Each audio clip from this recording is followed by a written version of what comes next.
If you're over 60 and look like this is the most useful video you will ever see. Now picture this. You glance at your reflection in the mirror, or someone shows you a photo from the side. And suddenly, you notice your head is jutting forward, your shoulders are slouched, and your posture feels like it's leaning into the future instead of standing tall in the present.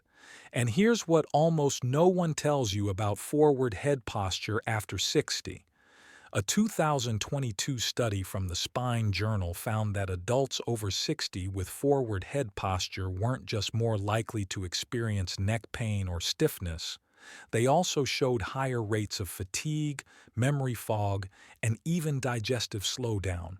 Why? Because when your head shifts even 2 inches forward, your spine has to absorb the weight of an extra 20 to 30 pounds every single moment you're upright.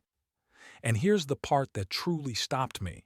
A Japanese study out of Tohoku University followed 1,800 seniors for 10 years, and those with sustained forward head posture had a 56% higher risk of falling, even when their leg strength was totally normal. So today, Japan's oldest doctor will show us a simple 4-minute routine that can begin reversing forward head posture, safely and effectively. Welcome back to the Senior Health Podcast. Doctor, I'm genuinely excited about this one. As am I, John. Because the moment people hear posture, they think it's about standing straight. But it's not. It's about how the spine communicates with the brain. Posture is not a pose. It's a conversation between your muscles, your nerves, and your sense of safety. And when that conversation breaks down, everything gets harder. That hits home, because for so many of my patients, they're not even aware their posture has changed until something else starts to go. Their energy, their balance, their breathing. Exactly. And by then, the compensation patterns have already set in. The body starts bending forward, not because it's old, but because it's adapting, protecting itself. I've treated seniors in their 80s who were told to accept it. But we didn't accept it. We restored alignment, not with harsh corrections, but with gentle signals the body understands. And that's what today's about. Not forcing the body into shape, but helping it remember its original design. You've said before that most seniors aren't failing, they're just folding. Yes. And folding is not weakness, it's a request for support, circulation, and reconnection. So today we'll walk through a short 4-part routine I give to nearly every patient over 60. It starts with a simple neck warm-up and ends with a technique that helps realign your spine, reawaken your stabilizer muscles, and make you feel lighter. It is important to watch till the end since you will need all steps to get results. That reminds me of someone I saw just last month. Alan, 71, told me he'd been feeling slouched for years, thought it was just the natural curve of aging. But after a few days of practicing your technique, just 4 minutes each morning, his wife said something powerful. She told him, "You look like yourself again." That's it. Posture is memory, and we're about to help the body remember. So before we start, Doctor, I want to ask every listener to leave us a comment about what topic you'd like to hear next, and don't forget to like the video. We always do our best to honor your wishes. Now let's begin, Doctor. Why does forward head posture become so common after 60? And what's really happening when the body starts to shift? After 60, the spine doesn't just lose height, it loses coordination. The cervical vertebrae begin to stiffen, the deep neck flexors weaken, and over time the head subtly migrates forward. But this isn't just gravity or getting old, it's often a survival mechanism, the body adapting to protect vision, hearing, or even emotional tension stored in the upper back. That's fascinating, especially the emotional piece. Most people think of posture as structural, But you're saying it's also neurological and psychological. Absolutely. I've treated war survivors, widows, men who spent 40 years at a desk. The patterns of stress imprint themselves in the body, especially in the neck, shoulders, and jaw. Forward head posture is often the result of a life spent leaning forward to survive, to work, to care. The body curls in as a form of protection, not just poor mechanics. It's almost like the posture is telling a story, and that story gets written deeper the longer it goes unaddressed. Yes, and the longer it's ignored, the more the nervous system thinks this posture is normal. It locks it in as the new baseline. Which explains why so many people try chin tucks or posture braces and give up. They're fighting their own nervous system. Exactly. It's not about pulling back harder. It's about sending new signals through movement and breath that remind the brain, you are safe, you can stand tall again. So this isn't about yanking the body into shape. It's about retraining it, slowly and gently, to return to its natural center. And when you said the spine loses coordination, that really stuck with me. Because it means our goal isn't just to stretch, it's to reconnect. Let's talk about that. How do we begin restoring that connection, especially in the neck, before we move into the corrective exercises? We begin by waking up the muscles that have gone quiet, not with strain, but with awareness. Before any correction, the neck needs to be reminded it can move. Rotation, flexion, gentle side bends. These are not exercises, they're invitations. They signal the brain that it's safe to release tension and re-establish mobility. And I imagine the key here is slowness, giving the nervous system time to adjust, not forcing it into position. Exactly. Rush movement triggers defense, but slow rhythmic movement activates the parasympathetic system, the state of rest, digestion, and healing. That's why in Japan, many of our clinics begin rehab with what we call sensory re-entry. The goal isn't to stretch the neck, it's to reconnect the neck with the rest of the body. It's a kind of listening, not just moving, but noticing how it feels as you do it. Yes, and especially for seniors, this is where most programs fail.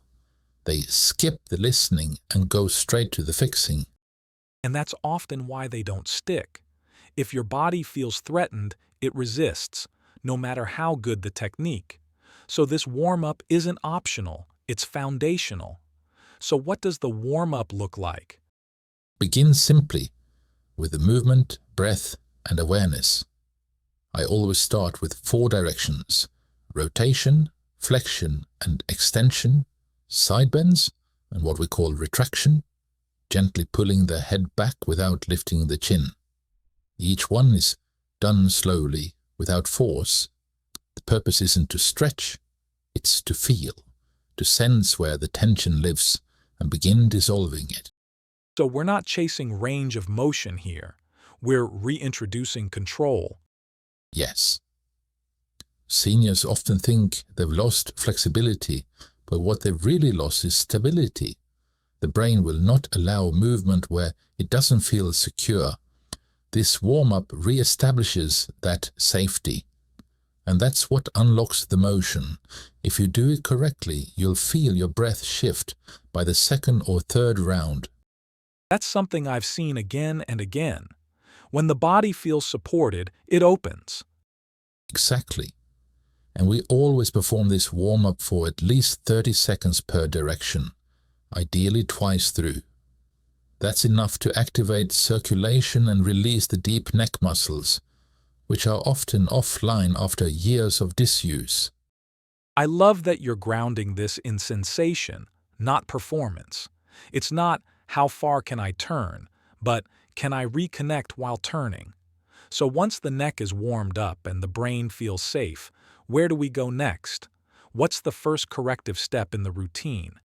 Once the neck is warm, we begin with what looks like a chin tuck, But it's much more than that. It's a coordinated movement that includes the shoulders, upper back, and deep postural chain.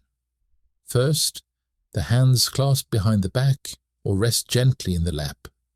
Then we retracted the shoulder blades slowly, intentionally, as if trying to hold a pencil between them.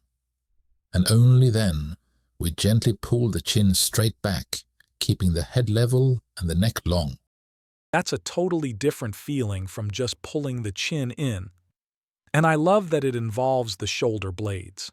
Most people never think to link those to their neck, but when you describe it this way, it's obvious they're part of the same system. Yes, because posture is not isolated. It's integrated.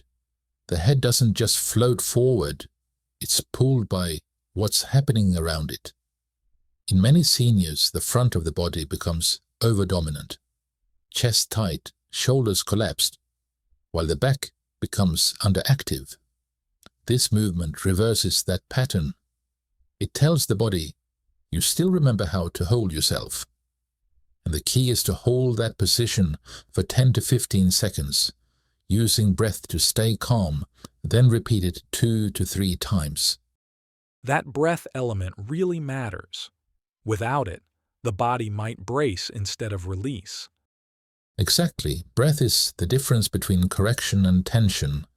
When you exhale slowly during the hold, you're telling the nervous system, you're safe here. That reframe is powerful. You're not forcing posture back into place. You're inviting it forward through trust. So once someone feels that engagement, especially between the shoulder blades, what's the next step in reinforcing that alignment throughout the spine? The next step is gentle traction, using gravity, not force, to reawaken the length of the spine. We use a towel placed at the upper back of the head, letting the arms hang forward while the towel anchors backward. This creates a passive pull that reminds the neck and upper thoracic spine how to extend without strain. And it activates muscles most people haven't used in years, especially around the base of the skull and between the shoulder blades. So the towel isn't just support, it's communication. Yes, it's a message to the spine. You don't have to carry the weight alone. And while the towel does the pulling, your job is to lift the crown of your head slightly upward, like you're decompressing. That makes sense, because for so many people the habit of head forward isn't just physical, it's emotional. This gives them a chance to feel what upright can be without bracing or over-efforting. Exactly. And I tell my patients, let the towel do the heavy lifting. You're not fighting to get taller. You're remembering how tall you already are.